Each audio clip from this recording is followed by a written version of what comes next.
Hello everyone. So today's date is 4th of October and currently time is 9:24 a.m. So as per the plan हमने ये सोचा था कि एक gap down market के opening के केस में हम लोग अगर ये 200 के नीचे ओपन होता है विच वाज इस इम्पॉर्टेंट सपोर्ट जो कि बहुत दिनों से होल्ड कर रहा था, अगर उसके नीचे ओपन होता है तो हम लोग एक सेलिंग साइड का सेटअप आइडेंटिफाई करने की कोशिश करेंगे। ओके, सो ये ओपन हुआ था 180 पे 108 पे, और चूँकि हमारे प्राइस से जो इम्पोर्टेंट एक सपोर्ट था उसके नीचे ओपन हुआ था।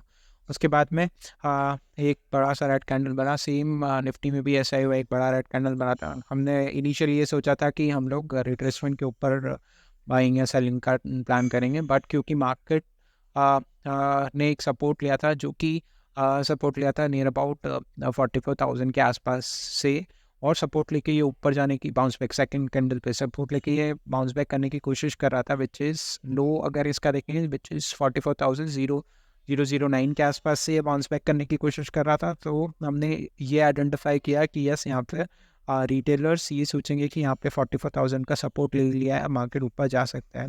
इसके कारण हमने यहाँ पे जो हमारा ओरिजिनल प्लान था हमने थोड़ा सा चेंज किया, हमने रिट्रेसमेंट का वेट नहीं किया है, इस कैंडल पे ही हमने एंट्री लिया। ओके, सिमिलरली निफ्टी में भी हमारा यही प्लान था, सेलिंग साइड के सेटअप को आइडेंटिफाई करके सेल करने का ट्राई करेंगे। ओके, सो ट्रेड लिया था ऑन इन 44,100 का पी, एंट्री हुआ था 916 पे एट लिमिट प्राइस ऑफ 160।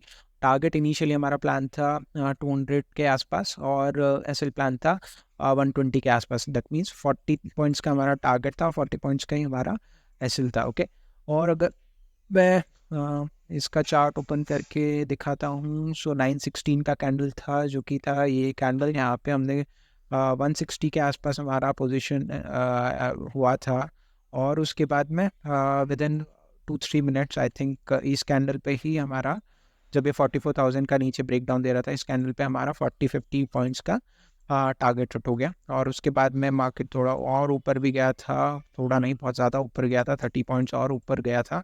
इसने हाई लगाया इस ऑप्शन ने 240 का, और अभी ये 198 के आसपास ट्रेड कर रहा है। सो अब मुझे लग रहा है कि एक रिट्रेसमेंट आ सकता है, बिकॉज और रिट्रेसमेंट आज के हाई को भी ब्रेक कर सकता है, बिकॉज यहाँ पर जैसे ही ये 44,000 के नीचे ट्रेड करने लगा, यहाँ पर रैंडम सेलर्स भी एक्यूमुलेट होने स्टार्ट हो गए होंगे, और जब सेलर्स एक्यूमुलेट हुए होंगे रैंडमली, सो उनका जो एसएल होगा वो इस ओपनिंग प्राइस के तो एटलीस्ट ऊपर होगा ही। सो यहाँ तक अब मार्केट बाउंस बैक कर सकता है।